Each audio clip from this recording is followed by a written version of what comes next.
අයිබෝවන් Cake and Shapes YouTube channel එකට ගොඩාක් ආදරයෙන් ඔයාලව පිළිගන්නවා. ඔන්න ඉතින් අදත් කේක් සෑදීමේදී ඔයාලා මුණ දෙන ප්‍රධාන ගැටලුවකට විසඳුමක් අරගෙන තමයි මං අද ඇවිත් ඉන්නේ.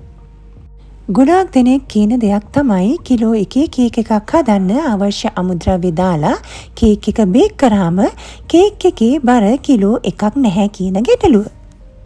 ඔන්න ඉතින් මේ ගැටලුවටත් විසඳුමක් අරගෙන තමයි මං අද ඇවිත් ඉන්නේ. මම කොහොමද මං හදන කේක් වල බර ප්‍රමාණය හරියටම ගන්න කියන කාරණාව ඔයාලත් එක්ක බෙදා ගන්න. එහෙනම් ඉතින් අපි වීඩියෝ එකට ගිහිල්ලා බලමු. මම අද හදන්න යන්නේ කිලෝ 1මාරේ කේක් එකක්. ඉතින් සාමාන්‍යයෙන් කිලෝ 1මාරේ කේක් එකක් හදනකොට අපි හැම අමුද්‍රව්‍යයක්ම ග්‍රෑම් 375 ගානේ ගන්නේ. කිලෝ 1මාරේ කේක් එකක් නම් ග්‍රෑම් වලින් ගත්තොත් ග්‍රෑම් 1500ක් නේ අපිට එන්න ඕනේ.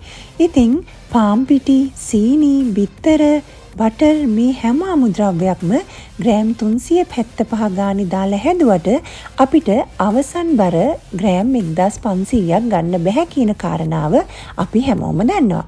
ඉතින් මේ සඳහා මං කරන විසඳුම තමයි මම හැම අමුද්‍රව්‍යයක්ම ග්‍රෑම් 375 වෙනුවට ග්‍රෑම් 25ක් වැඩි කරලා ග්‍රෑම් 400 ගානේ තමයි ගන්නෙ.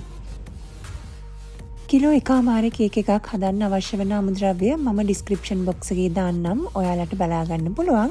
ඉතින් ඒ වගේම ඔයාලා කිලෝ 1 කේක් එකක් හදනකොට අපි සාමාන්‍යයෙන් හැම අමුද්‍රව්‍යයක්ම ග්‍රෑම් 250 ගානේ ගන්නේ. ඒකට තවත් ග්‍රෑම් 25ක් එකතු කරලා හැම අමුද්‍රව්‍යකින්ම ග්‍රෑම් 275 ගානේ දාලා හැදුවොත් ඔයාලට ග්‍රෑම් 1000ක කේක් එකක් ලබා ගන්න හැකියාව ලැබෙනවා. ඉතින් මේ විදියට ඔයා කිලෝ 2 කේක් එකක් හදනවා නම් අපි හැම අමුද්‍රව්‍යකින්ම ග්‍රෑම් 500 ගානේ ගන්නේ. ඒ වෙනුවට තව ග්‍රෑම් 25ක් එකතු කරලා හැම අමුද්‍රව්‍යකින්ම ග්‍රෑම් 525 ගානේ ගන්න. ඒ වගේම කිලෝ 3 කේක් එකක් හදනවා නම් ග්‍රෑම් 750 ගානේ අපි ගන්නේ. ඒ වෙනුවට ග්‍රෑම් 25ක් එකතු කරලා ග්‍රෑම් 775 ගානේ ගන්න. අදාළ බර ප්‍රමාණයන් වලට අවශ්‍ය අමුද්‍රව්‍ය මම පහත ඩිස්ක්‍රිප්ෂන් බොක්ස් එකේ දාන්නම් ඔයාලට බලා ගන්න. කිලෝ 1මාරේ කේක් එකක් හදන නිසා හැම අමුද්‍රව්‍යකින්ම ග්‍රෑම් 400 ගානේ මං අරගෙන තියෙනවා.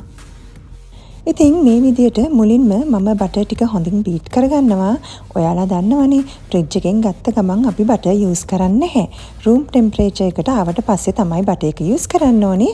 බටර් එකට ඇඟිල්ලෙන් චුට්ටක් එබුවාම පොඩ්ඩක් ඇතුළට එබෙනවා නම් අන්න ඒ ප්‍රමාණය තමයි ඔයාලා බටර් එක යූස් කරන්න සුදුසු වෙන්නේ.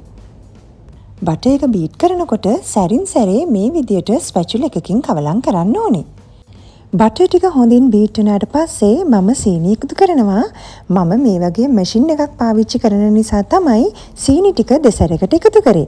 ඉතින් ඔයාලා හෑන්ඩ් බීටර් එකක් පාවිච්චි කරනවා නම් සීනි ටිකින් ටික එකතු කිරීම තමයි වඩාත් සුදුසු වෙන්නේ.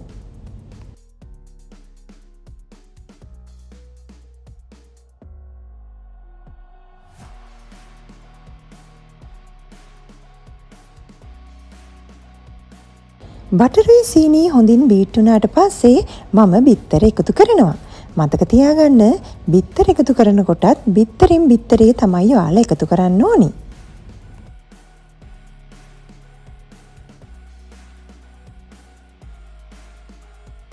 බිත්තර එකින් එක ඔක්කොම ටික එකතු කරගත්තට පස්සේ මම පාන් පිටි එකතු කරනවා.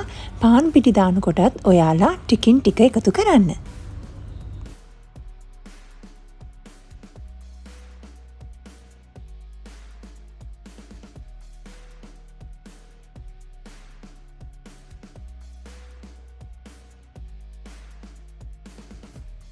කිලෝ 1මාරේ කේක් එකට මම ෆ්‍රෙෂ් මිල්ක් මේස හැඳි 6ක් එකතු කරනවා. ඉතින් ෆ්‍රෙෂ් මිල්ක්ම දාන්න ඕනේ නැහැ. ඔයාලට සාමාන්‍ය පිටිකිරි දාන්නත් පුළුවන්. ඉතින් මුලින්ම මම මේස හැඳි 3ක් එකතු කරලා බීට් කරගන්නවා.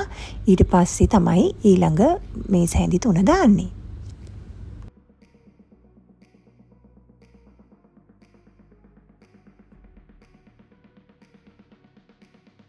ඊට පස්සේ මම වැනිලා තේ හැඳි 3ක් එකතු කරගන්නවා. පාන් පිටි එකතු කරාට පස්සේ සාමාන්‍යයෙන් අපි කේක් එකක් වැඩිය බීට් කරන්නේ නැහැ. සියලුම අමුද්‍රව්‍ය කබලම් වුණාට පස්සේ බීට් කිරීම නතර කරන්න ඕනි. දැන් මං බැටර් එක බීට් කරගෙන ඉවරයි. ඉතින් මේ කන්සිස්ටන්සි එකට තමයි බැටර් එක තියෙන්න ඕනේ. වැඩිය වතුර ගතියටත් නැතුව, වැඩිය ඝනකමටත් නැති විදියට තමයි කන්සිස්ටන්සි එක තියෙන්න ඕනේ. මේ තියෙන්නේ මම යූස් කරන oven එක. මේ oven එකේ මම උෂ්ණත්වය අංශක 165ට උඩ යට කොයිල් දෙකත් එක්ක ෆෑන් එකත් ඔන් කරලා විනාඩි 10ක් ප්‍රීහීට් කරගන්නවා.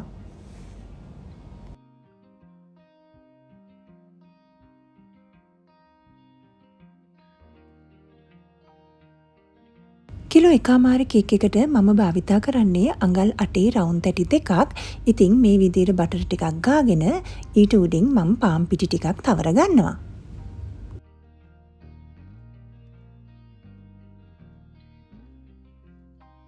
අද මං හදන්නේ රිබන් කේක් එකක්. ඉතින් ඒක නිසා මම බැටර් එක සමාන කොටස් දෙකකට බෙදා ගන්නවා. මේ බැටර් එක පාට දාලා හැදුවොත් ඔයාලට රිබන් කේක් කියලා හඳුන්වන්න පුළුවන්. පාට දාන්න නැතුව හැදුවොත් බටර් කේක් කියලා හඳුන්වන්න පුළුවන්. මේ විදියට මම බැටර් එක කොටස් දෙකකට වෙන් කර ගන්නවා. අපි දැන් බලමු බර ප්‍රමාණය කොච්චරද කියලා. මේ තියෙන්නේ මම මේ සඳහා භාවිතා කරන භාජනය. ඉතින් මේ භාජනයේ සම්පූර්ණ බර ග්‍රෑම් 100ක් වෙනවා. එතකොට අපිට අවසන් බර භාජනයේ බරෙන් අඩු කරාම බැටර් එකේ සම්පූර්ණ බර ගන්න පුළුවන්. මේ තියෙන්නේ එක කොටසක බර ප්‍රමාණය ග්‍රෑම් 935ක්. ඉතින් අනිත් කොටසෙත් ග්‍රෑම් 935කට ආසන්න ප්‍රමාණයක් තියෙනවා. ග්‍රෑම් 935 කියන්නේ භාජනයේ බරත් එක්ක භාජනයේ බර ග්‍රෑම් 100යිනේ. 935න් 100ක් ගියාම ග්‍රෑම් 835ක් එක බැටර් එකක තියෙනවා. එහෙම බැලුවහම කොටස් දෙකේම සම්පූර්ණ බර ග්‍රෑම් 1670ක් වෙනවා. දැන් මේ විදියට මම කොටස් දෙකම කලර් කරගන්නවා.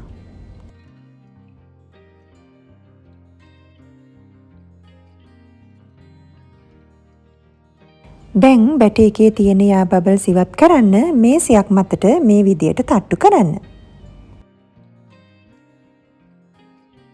සාමාන්‍යයෙන් අපි කේක් එකක් බේක් කරනකොට oven එකේ මැද රැක් එකේ තමයි කේක් එක තියන්නේ. ඉතින් මේ විදියට මගේ oven එකේ මැද රැක් එකේ මම මගේ කේක් තැටි දෙක තියා ගන්නවා. දැන් මම මගේ oven එකේ උෂ්ණත්වය අනුව විනාඩි 60ක් කේක් එක බේක් කරගන්නවා.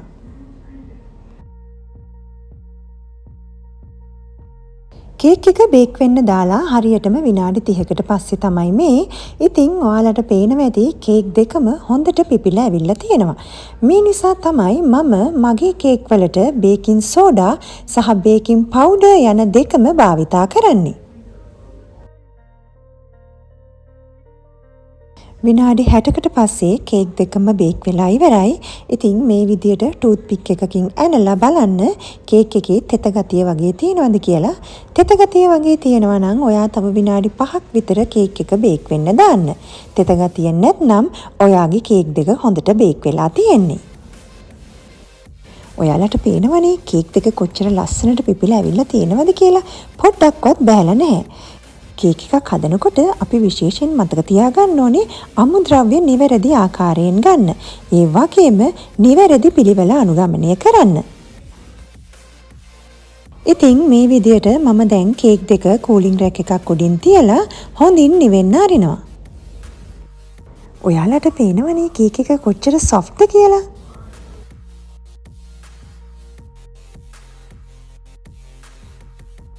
කේක් දෙක නිවුනට පස්සේ අපි දැන් බලමු කේක් දෙකේ සම්පූර්ණ බර ප්‍රමාණය කොච්චරද කියලා.